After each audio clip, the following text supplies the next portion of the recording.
Welcome to KT news. ఈరోజు మనం మిర్యాలగూడలో ఉన్న హనుమాన్పేట ఫ్లైఓవర్ దగ్గర ఉన్నాము.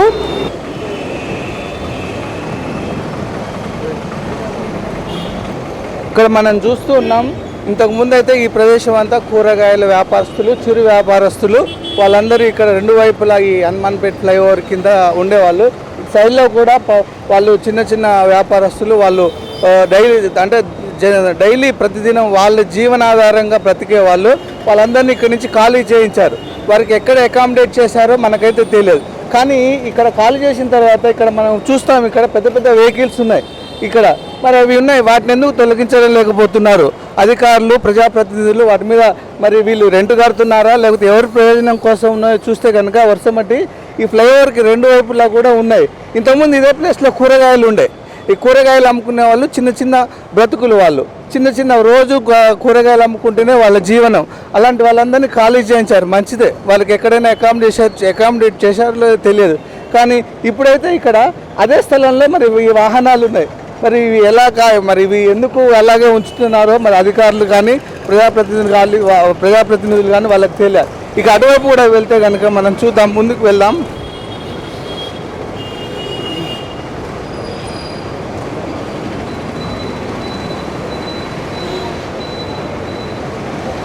ఇటువైపున కూడా మనం చూస్తే రెండుకి ఇరువైపులో కూడా ఇటువైపు కూడా చిన్న చిన్న వ్యాపారస్తులు, కూరగాయలు అమ్ముకునే వాళ్ళు ఉన్నారు.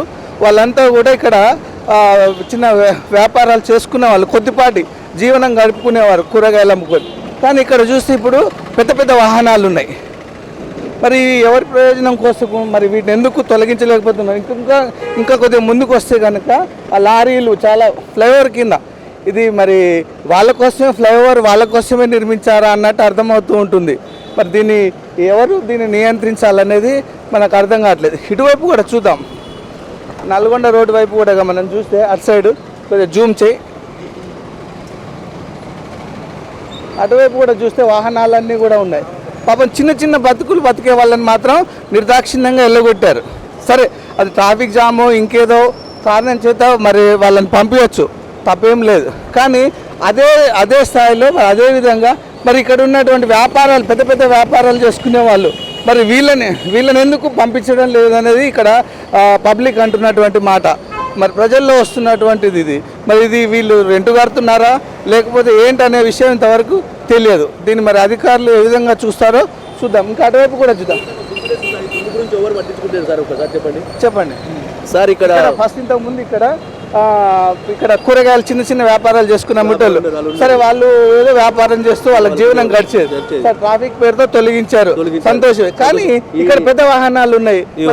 ఈ వాహనాలు తొలగించుకోకపోవడం ఒక పొరపాటు. ప్లస్ ఇక్కడ దుమ్ము కనీసం ఎవరు వచ్చి ఒక దుమ్ము గురించి ఒకరు పట్టించుకుంటున్నారు. షాపర్స్లో మేము ఎవరు తట్టుకోలేకపోయి మా జబ్బులకు గురి అవుతున్నాం. అందుకొరకు మీరు కొద్దిగా బైపాస్ చౌరస్తాలో మొత్తం సీసీ రోడ్లు వేసి కొద్దిగా నీట్గా చేసి శుభ్రంగా ఊడ్చామని చెప్తున్నాం. ఎందుకంటే చూడండి ఎంత డస్ట్ వేస్తుంది, పెద్ద పెద్ద వాహనాలు వచ్చి విపరీతంగా దుమ్ములేసి ఎక్కడెక్కడో మొత్తం ఇళ్ళ పోటీ వాళ్తుంది. ఇళ్లలో ఉండలేకపోతున్నాం, బట్టలు శుభ్రంగా ఉంటలేవు. మేము అనారోగ్యానికి కారణమవుతున్నాం. కాబట్టి మీరు కొద్దిగా శ్రద్ధ తీసుకొని ఖచ్చితంగా 100%. ఇంకోటి ఏంటంటే మున్సిపాలిటీలో వచ్చి చివరస్తులో మీటింగ్ పెట్టిపోతున్నారు తప్ప దీన్ని మాత్రం శుభ్రంగా ఊడ్చలేరు ఎవరు. దీన్ని మాత్రం శుభ్రంగా ఊడ్చకపోవడం వల్ల దుమ్ము ఉంటుంది. ఆ దుమ్ము లేకుండా ఉంటే మనకు డస్ట్ రాదు. మెయిన్ ఇంపై దుమ్ము దులుచాలని చెప్పి కోరుకుంటున్నాను. సరే, ఇదే విధంగా ఇప్పుడు రెండు వైపులా కూడా పెద్ద పెద్ద వాహనాలు, పెద్ద పెద్ద వాహనాలు వాటిని తొలగించాల్సిన బాధ్యత ఉంది. వాళ్ళకి బాధ్యత ఉందా లేదా తెలుసుకోవాలి, అదొకటి. ప్లస్ రోడ్ల మీద మెయిన్ ఇంపార్టెంట్ డస్ట్ లేకుండా చేయడం ఒకటి మెయిన్ ఇంపార్టెంట్. ఏంటంటే రోడ్డు మీద డస్ట్ లేకుండా ఉంటే మనం నీట్గా ఉంటాం. ఎంతసేపు ఈ దుమ్ములు వేసిపోయి మా షాపులోకి వచ్చి షాపులో కూర్చోలేకపోతున్నాం. ప్లస్ మాకు అనారోగ్య లంగ్స్ ఖరాబ్ అవుతుంది సార్. మాకు మెయిన్ ఇంపార్టెంట్ లంగ్స్ రోగాలు పెట్టలేకపోతుంది. మేము సంపాదించేది కానీ రోగాలు పెట్టడం ఎక్కువ అవుతుంది మాకు. దాని కొరకు పట్టించుకోవాలని చెప్పి అధికారులు కోరుతున్నా. చూస్తున్నాం కదా, ఇక్కడ డస్ట్ కూడా చాలా విపరీతంగా లేస్తుంది, ఎవరు పట్టించుకోవట్లేదు లేదని చెప్తున్నారు. ఇంకా అటువైపు కూడా చూద్దాం. ఈ ఫ్లైఓవర్కి ఇంకో వైపు కూడా చూస్తే వాహనాలు ఎలా ఆగి ఉన్నాయి. అటుపై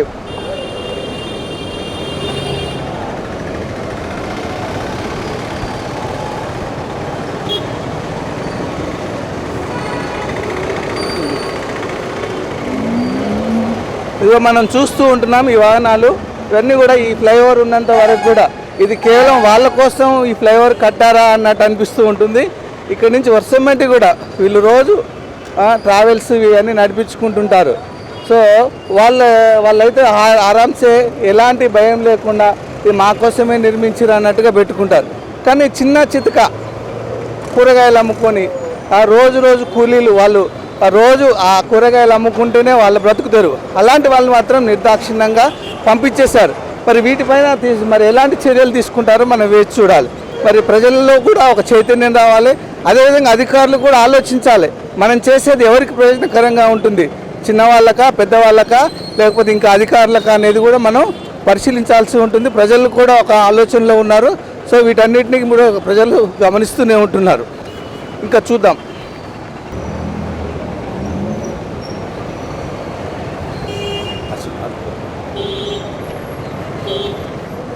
ఇక్కడ కూడా మనం ఇటువైపు కూడా చూస్తే 4 వైపులా ఫ్లైఓవర్కి అయితే 4 వైపులా అసలు ఇష్టారాజ్యంగా పెద్ద వాహనాలు, చిన్న వాహనాలు, క్రేన్లు, జేసీబీలు, ట్యాక్సీ వెహికల్స్ ఇవన్నీ కూడా పెట్టుకున్నారు. మరి వీటిని మరి మమ్మల్ని ఎవరు ముట్టుకోలేరా, లేకపోతే మాకు ఇన్ఫ్లుయెన్స్ ఉందనా, ఎందుకు వాటిని మరి నిర్లక్ష్యం చేస్తున్నారో ప్రజలకైతే అర్థం కావట్లేదు. కానీ చిన్నవాళ్ళు రోజు బతుకులు బతికే వాళ్ళని మాత్రం ఉన్న ఫలంగా వాళ్ళని ఖాళీ చేయించేశారు. వాళ్ళకి మరి ఎక్కడైనా అకామిడేట్ చేశారా అన్న సంగతి అయితే ఎవరికీ తెలియదు.